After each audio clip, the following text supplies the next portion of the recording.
vídeo de hoje, através de uma pessoal, sejam todos bem-vindos a mais um vídeo. Romanos capítulo 1, como serão julgadas as pessoas que nunca ouviram falar de Cristo. E aqui diz bem assim: como serão julgadas as pessoas que nunca ouviram a pregação do Evangelho? Porque do céu se manifesta a ira de Deus. É justamente sobre isso que nós vamos falar no injustiça dos homens, que detêm a verdade em injustiça. Porquanto o que de Deus se pode conhecer, nele se manifesta, porque Deus lhe manifestou. Porque os atributos invisíveis de Deus, desde a criação do mundo, tanto o seu eterno poder como a sua divindade, se entendem, se conhecem e claramente se veem pelas coisas que foram criadas, para que eles sejam indesculpáveis. Porque, tendo conhecido a Deus, não o glorificaram como Deus, nem lhe deram graças, antes, em seus raciocínios, se desvaneceram, se tornaram nulos, e o seu coração insensato se obscureceu. Dizendo-se sábios, tornaram-se loucos, e mudaram a glória de Deus incorruptível em semelhança da imagem do homem corruptível, e de aves, e de quadrúpedes, e de répteis. Por isso também Deus os entregou às suas concupiscências de seus corações, à imundícia, para desonrarem os seus corpos entre si. Pois estes mudaram a verdade de Deus em mentira, e honraram e serviram mais a criatura do que ao Criador, que é bendito eternamente. Amém. Versículo 26. Por isso Deus os abandonou às paixões infames, porque até as mulheres mudaram o uso natural, no contrário à natureza.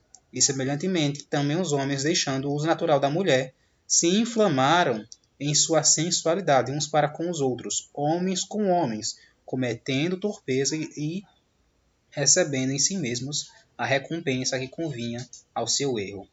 E como eles não se importaram de ter o conhecimento de Deus, assim Deus os entregou a um sentimento perverso para fazerem coisas que não convêm. Aqui no versículo 18, já começa nos falando algo interessante. O versículo 18 fala assim: porquanto do céu se manifesta a ira de Deus. Então, aqui o apóstolo Paulo, que escreveu o livro de Romanos, ele começa a carta aos Romanos, começa dizendo que Deus está irado. E isso é relevante porque no cristianismo contemporâneo é pregado o Deus de um único atributo. É o Deus do amor. E geralmente tem sido um amor distorcido. Um amor que é conivente com o erro, um amor que é conivente com o pecado, e coisas estas que sabemos que leva o ser humano ao seu próprio sofrimento e à sua autodestruição. Esse não é o amor genuíno, esse não é o amor ágape, escrito na Bíblia. E esse Deus, ele não é um Deus exclusivamente de um único atributo. Aqui diz que esse Deus ele está irado. Então esse Deus, além de ser amor, ele é um Deus que é justiça. Esse Deus, além de ser um Deus que é amor, ele é um Deus santo. E aqui também diz que esse Deus ele está irado contra duas coisas.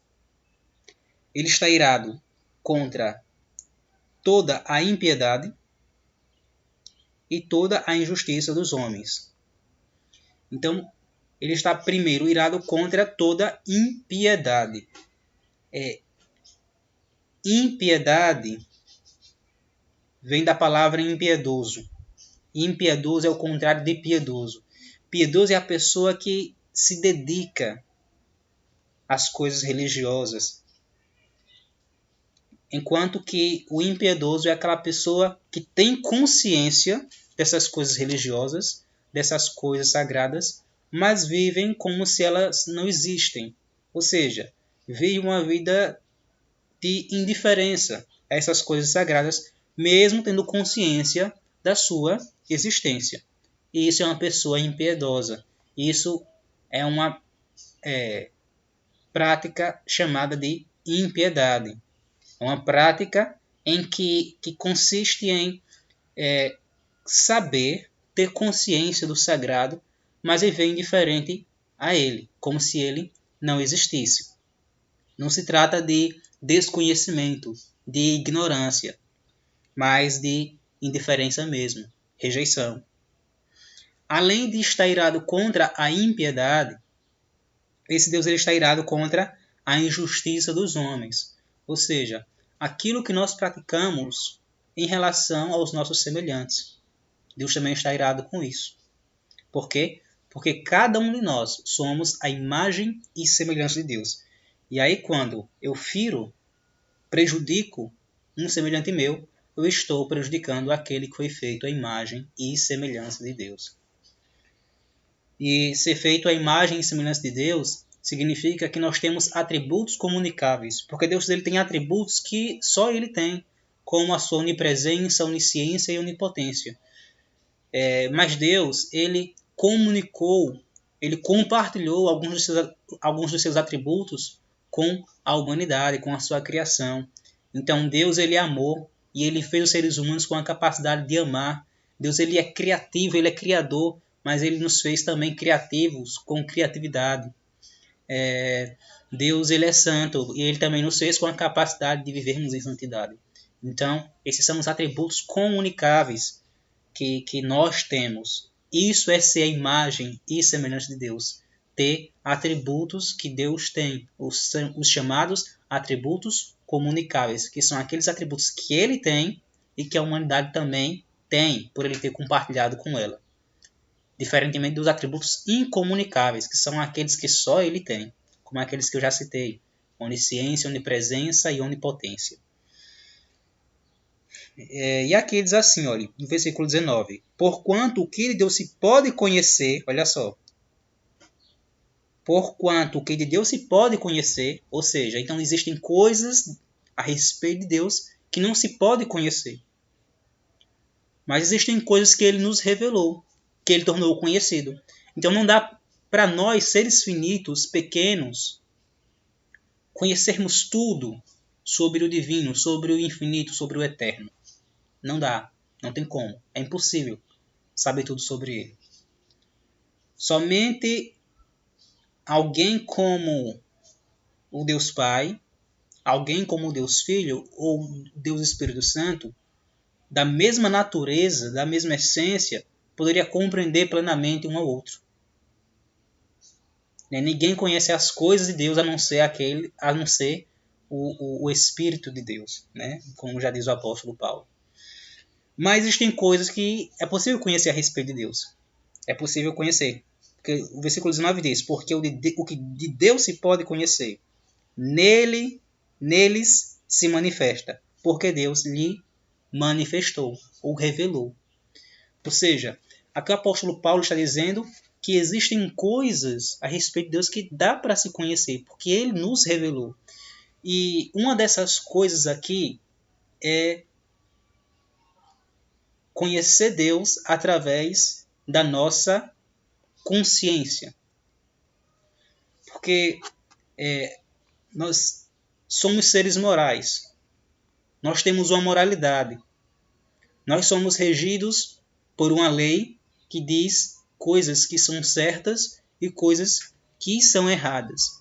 E existem assim algumas explicações para a moralidade.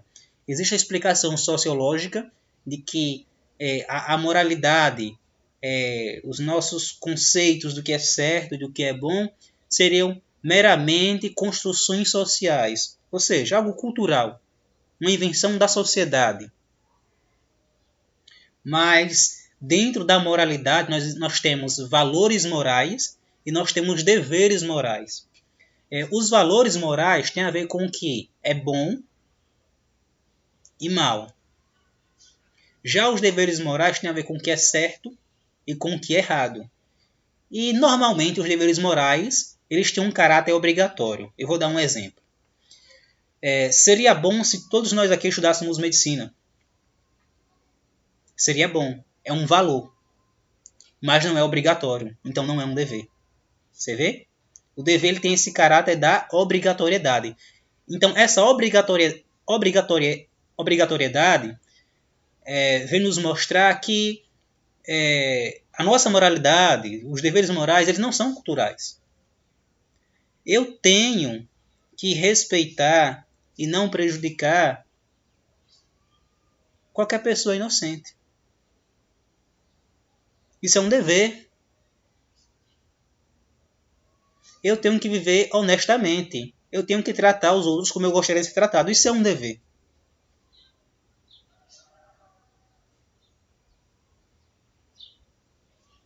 Eu não posso tirar a vida de uma pessoa indefesa. Isso é um dever. Então veja o caráter obrigatório que essas questões morais têm. Então isso vem simplesmente nos mostrar que os valores morais, os deveres morais, eles são absolutos. Eles não são relativos. A verdade é absoluta, a verdade não é relativa. Portanto, a moralidade ela é universal. Então aqui a gente já percebe que a explicação sociológica para a moralidade é falha. É falha. Existe uma outra explicação que é a explicação evolucionista. Para evolução, a nossa moralidade seria apenas questões de instintos genéticos. Ou seja, nos comportamos da maneira que nos comportamos apenas por uma questão biológica, apenas por uma questão hereditária. Seguindo a seleção natural, que é aquela lei de que os mais fortes sobrevivem, ou os mais aptos sobrevivem, enquanto que os menos aptos devem ser eliminados. Portanto, para a abordagem evolucionista, a nossa moralidade se resume a apenas uma questão de instintos genéticos e de sobrevivência e de autopreservação. Ou seja, por que as guerras? Para eu sobreviver, para eu me autopreservar. Sendo assim, muitos com isso justificam o homicídio. Justificam o homicídio e justificam as guerras, que seria apenas uma questão de sobrevivência, assim como no mundo animal. E como para a evolução nós somos animais racionais, e esse é um conceito evolucionista, não é um conceito bíblico cristão, como nós somos animais racionais, assim como no mundo animal, naquela cadeia alimentar em que o inseto come o vegetal, o sapo come o inseto, a cobra come o sapo, o gavião come a cobra. Como no mundo animal existe essa cadeia alimentar, um animal destruindo o outro, apenas por uma questão de sobrevivência, de autopreservação, assim seria também com a humanidade, já que para a evolução nós somos animais racionais. Mas não é isso que é na Bíblia. Gênesis 1 diz claramente que primeiro Deus criou os animais, depois Deus criou distintamente o homem. O homem não é um animal racional, ele é a imagem e semelhança de Deus. Mas se você quiser continuar se identificando como um animal racional, como um parente de macaco, fique à vontade, eu não vou brigar com você não, tá certo? Mas eu prefiro ser a imagem e semelhança de Deus.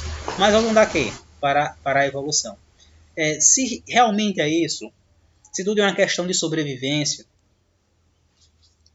se tudo é uma questão de autopreservação, como explicar, por exemplo, uma mãe que prefere ficar com fome para saciar esse desejo em seu filho? Como explicar a pais que dão suas vidas, pelos seus filhos? A lógica não era seguir o instinto genético de autopreservação? A lógica não era seguir esse instinto genético egoísta? Como explicar isso? Então isso nos mostra que, diferente dos animais, os seres humanos não agem exclusivamente pelos instintos genéticos. Nós agimos pela razão.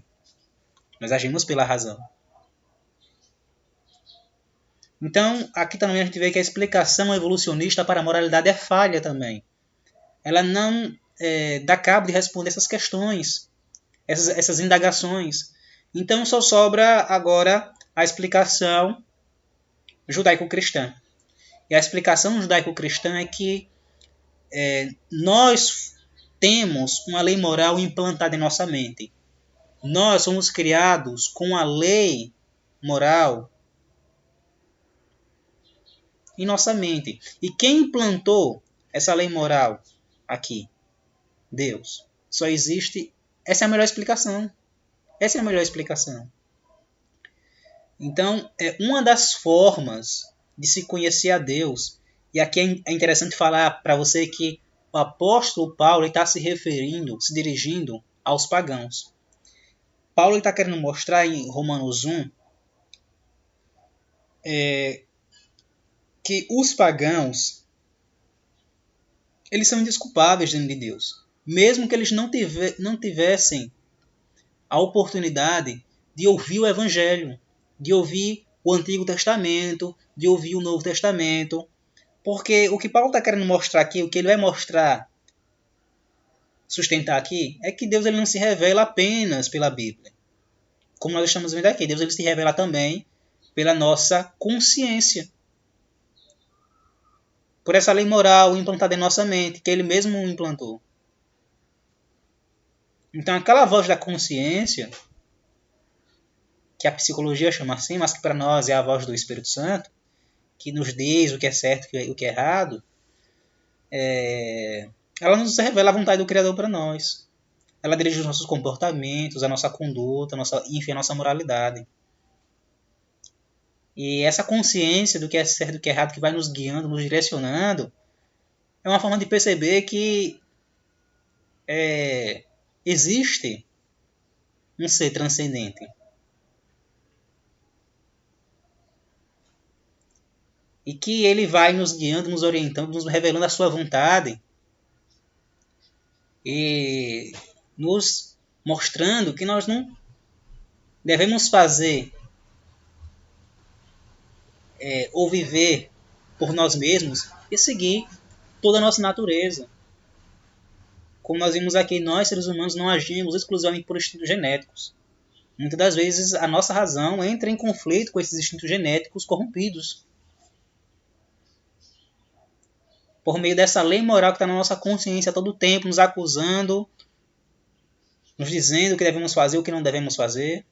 E essa é uma forma que Deus ele se revela para a humanidade, incluindo aqueles que nunca ouviram falar de Cristo, incluindo aqueles que nunca ouviram a pregação do Evangelho, aqueles que nunca tiveram contato com o Antigo nem com o Novo Testamento. Mas, prosseguindo a leitura, Paulo vai dizer no versículo 20, porque os atributos invisíveis de Deus, desde a criação do mundo, tanto o seu eterno poder como a sua divindade, se conhecem e claramente se veem pelas coisas que foram criadas para que eles sejam indesculpáveis. Olha só no versículo 20. No versículo 19, nós vimos que Deus ele se revela através da consciência.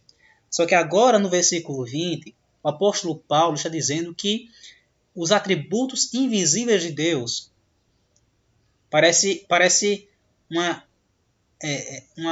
um paradoxo aqui, parece uma contradição.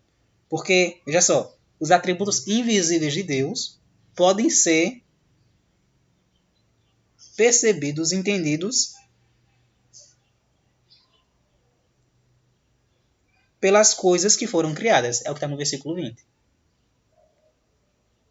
De que forma? De uma forma física? Não, de uma forma metafísica. Ou seja, por mais que eu não veja esse Criador ali presente, quando eu olho para o universo e quando eu olho para a natureza, eu enxergo planejamento em tudo. Eu enxergo um planejamento inteligente.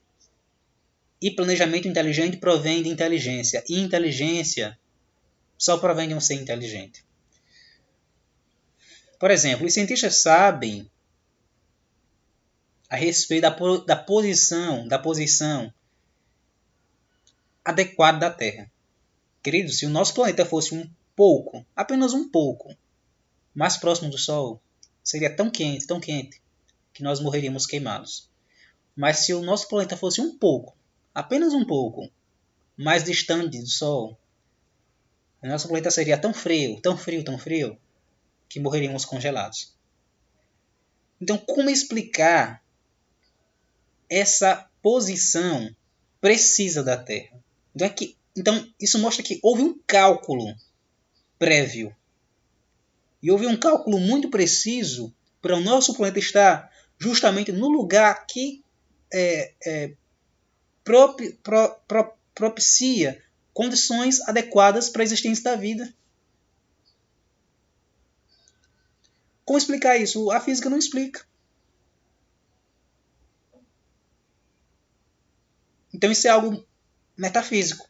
Por mais que eu não veja, eu tenho mais evidências racionais para entender que isso deveria ser inteligente do que o contrário.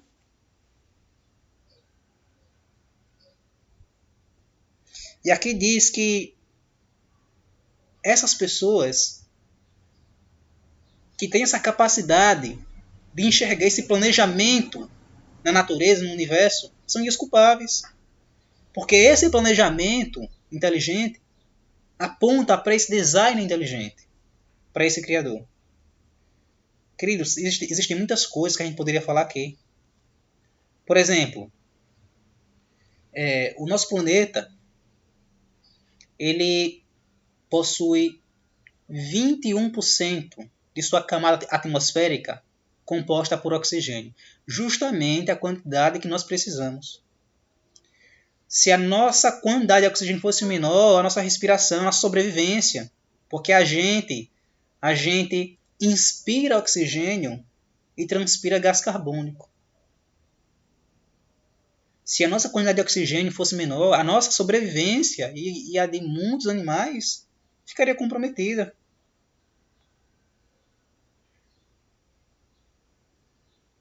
Ou se não houvesse o gás carbônico no nosso planeta, ou numa quantidade menor do que tem atualmente,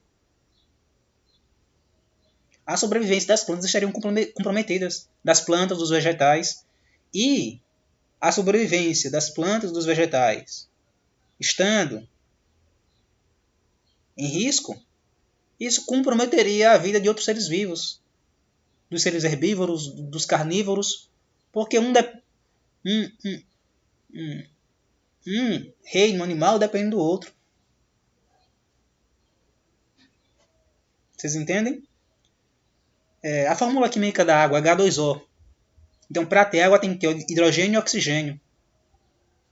Se o nosso planeta não tivesse hidrogênio, não teria água. A distância entre um planeta e uma estrela, em média, são trilhões de quilômetros. Quando nós olhamos no céu, parece tudo pertinho. Mas com uma análise mais precisa, com um telescópio, com tecnologias sofisticadas, dá para saber que são trilhões de quilômetros. Mas por quê? A distância entre um planeta e uma estrela tem que ser, em média, trilhões de quilômetros. Porque os planetas fazem órbita. Os planetas fazem órbita, e nessa órbita, se um planeta ficar bem próximo de uma estrela, eles podem se chocar e esse planeta entrar em colapso. Porque normalmente as estrelas são maiores que os planetas. Um exemplo disso é o Sol. O Sol é uma estrela. E o Sol nem é a maior estrela do universo. Existem outras estrelas bem maiores, bem mais maiores que o Sol. Então, você vê o ajuste preciso no universo para que haja condições de vida e de sobrevivência aqui no nosso planeta. Então isso mostra que houve um planejamento. E esse planejamento ele aponta para o Criador. Por isso que Paulo disse que essas pessoas que não ouviram o Evangelho, que nunca ouviram falar de Cristo, que não tiveram acesso ao Antigo e ao Novo Testamento, são desculpáveis, porque Deus ele não se revela exclusivamente pela Bíblia. Queridos, mas eu quero dizer uma coisa. A palavra diz que a quem muito foi dado, muito será cobrado. Aqui Paulo está falando para pagãos. Mas eu e você que somos cristãos, nós temos tantas revelações de Deus, tantas revelações. Nós temos a revelação por meio da consciência, por meio dessa lei moral implantada em nossa mente.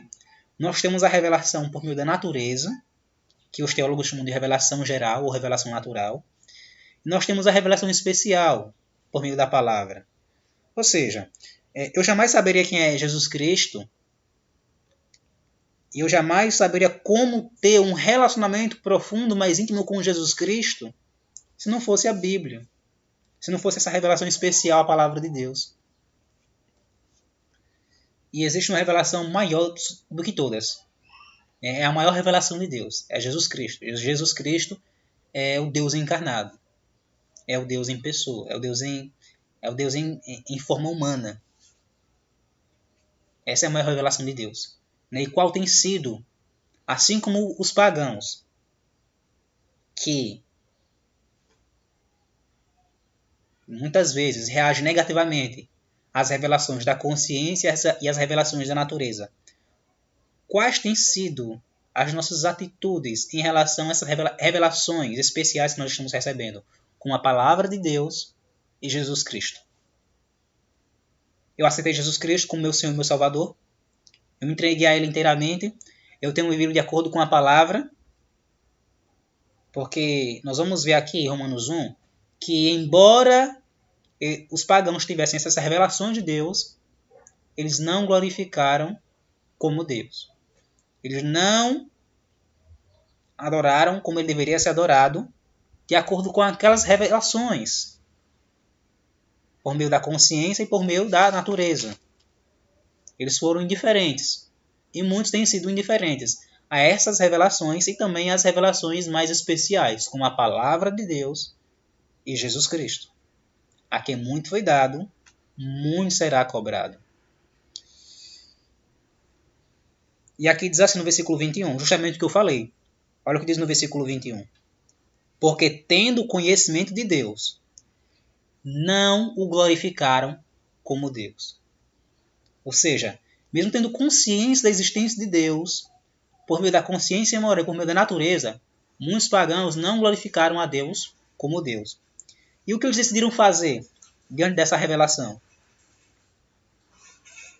Aqui diz assim, ó, que mesmo tendo conhecido a Deus, eles não glorificaram como Deus no versículo 21, nem lhe deram graças. Foram ingratos. Antes, em seus raciocínios, se tornaram nulos. Antes, em seus raciocínios, se tornaram nulos. E isso não é algo exclusivamente deles. Sabe por quê?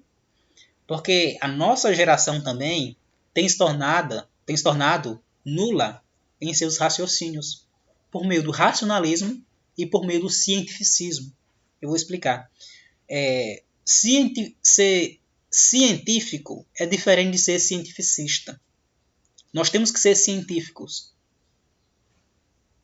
Nós não temos que ser negacionistas. Mas o problema é quando nós nos tornamos cientificistas. E o que é a pessoa cientificista? É aquela pessoa que diz que só acredita naquilo que for provado pela ciência. Só que o conhecimento científico ele tem as suas limitações. Quer ver um exemplo? Nenhum cientista do mundo sabe o que você está pensando neste exato momento. Nenhum deles. Então, o conhecimento científico tem as suas limitações. O conhecimento científico não sabe de tudo. Existem coisas que estão muito, mas muito além do conhecimento científico. E isso não torna essas coisas irreais, mentirosas, falsas. Não tornam. Simplesmente é algo que o conhecimento científico está aquém, está abaixo. A mesma coisa é o racionalismo. Ser racional é diferente de ser racionalista. Nós temos que ser racionais. Deus nos deu a razão. E Ele quer que nós a usemos.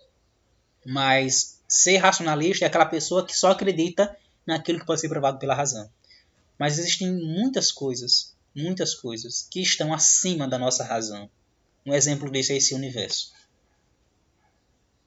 E se o universo é assim, imagine aquele que criou o universo. Porque muitas vezes nós nos admiramos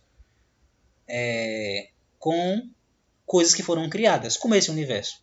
Nós nos admiramos, por exemplo, com a tecnologia de última geração. com o smartphone, por exemplo.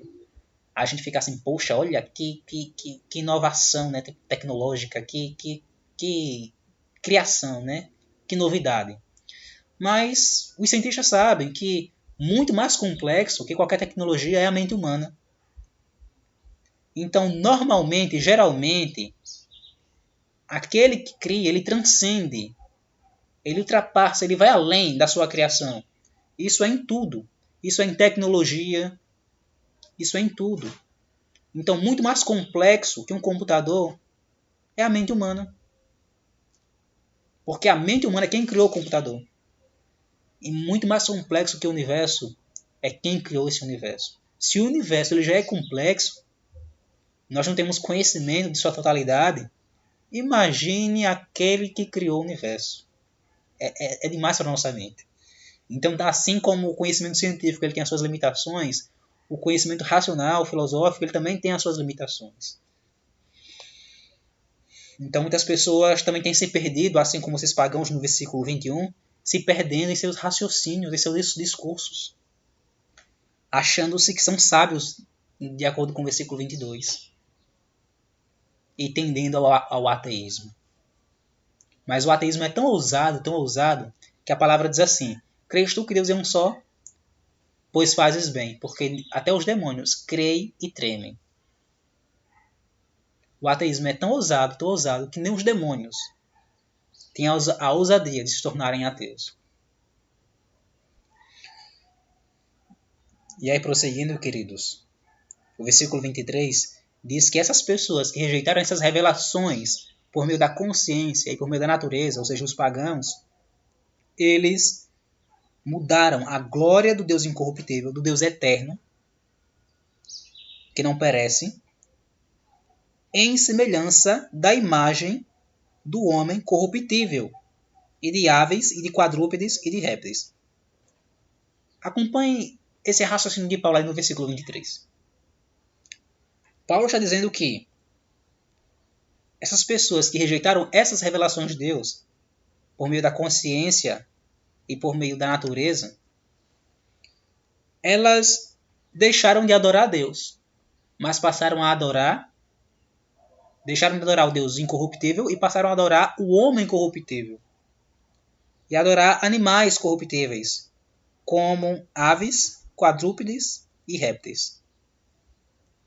E essa adoração do homem, a gente vê, por exemplo, nos egípcios, que adoravam o faraó. Nos babilônicos, que adoravam Nabucodonosor. Nos romanos, que adoravam os imperadores. E essas adorações por meio de animais, a gente vê em várias civilizações, várias etnias. Só que Paulo ele vem mostrar aqui algo bem interessante. Primeiro, essas pessoas que rejeitaram essas revelações de Deus, eles começam adorando o homem corruptível. Começam adorando um ser racional. Só que o pecado vai tornando elas cada vez mais irracionais. Então elas deixam de adorar um ser racional, que é o homem, agora vão adorar coisas irracionais, como quadrúpedes, como aves, como répteis, como pedras. E é isso que o pecado faz, queridos. O pecado vai nos afundando cada vez mais, nos tornando cada vez mais ilógicos, tornando a nossa vida ilógica, sem sentido. Por quê? Porque estamos rejeitando as revelações desse Deus. Porque mesmo tendo conhecimento de Deus, como diz o versículo 21, não o glorificaram como Deus. E aí no versículo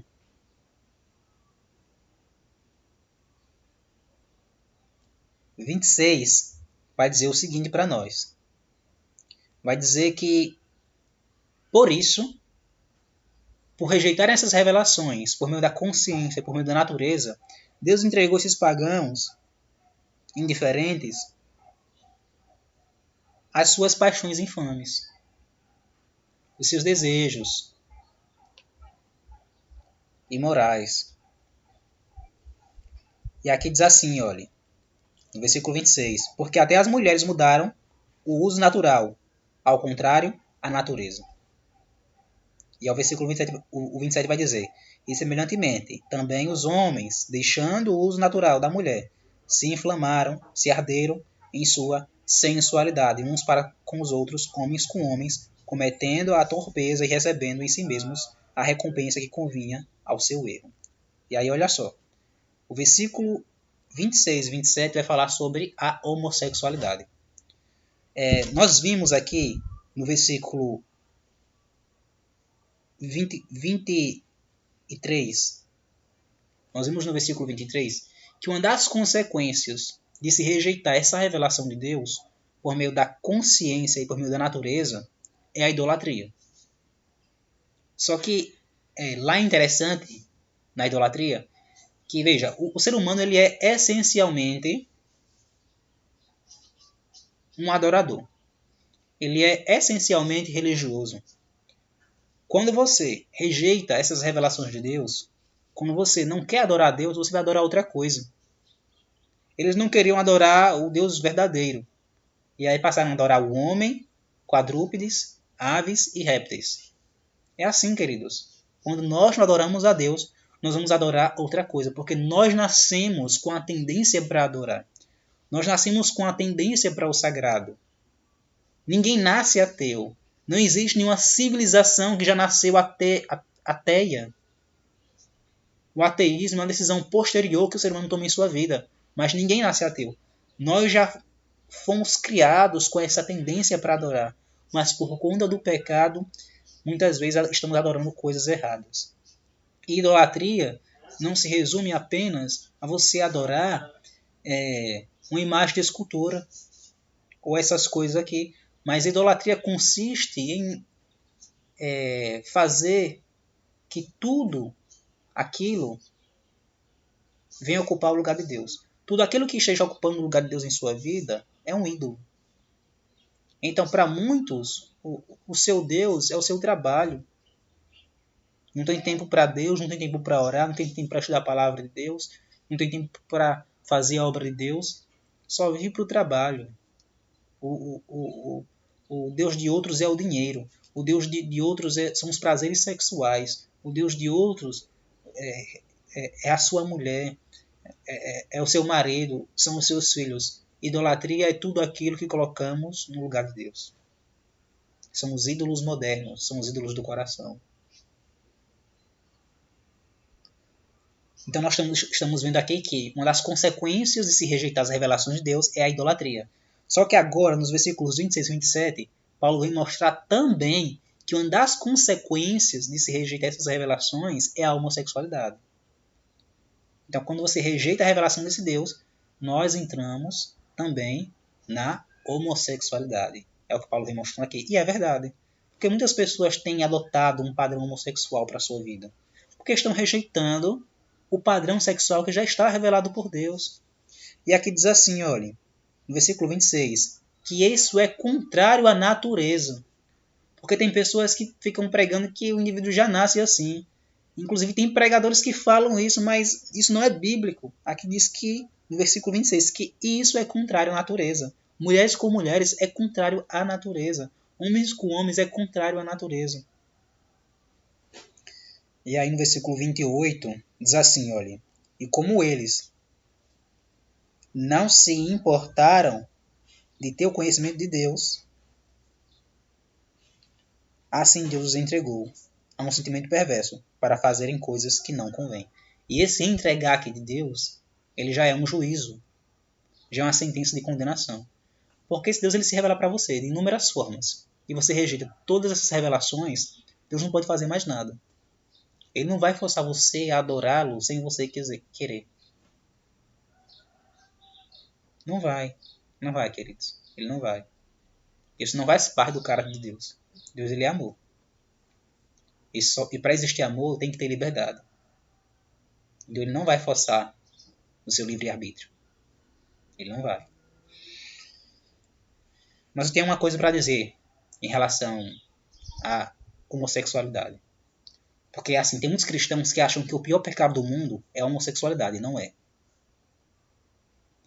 Se o indivíduo continuar na homossexualidade, ela vai perder o reino dos céus? Vai.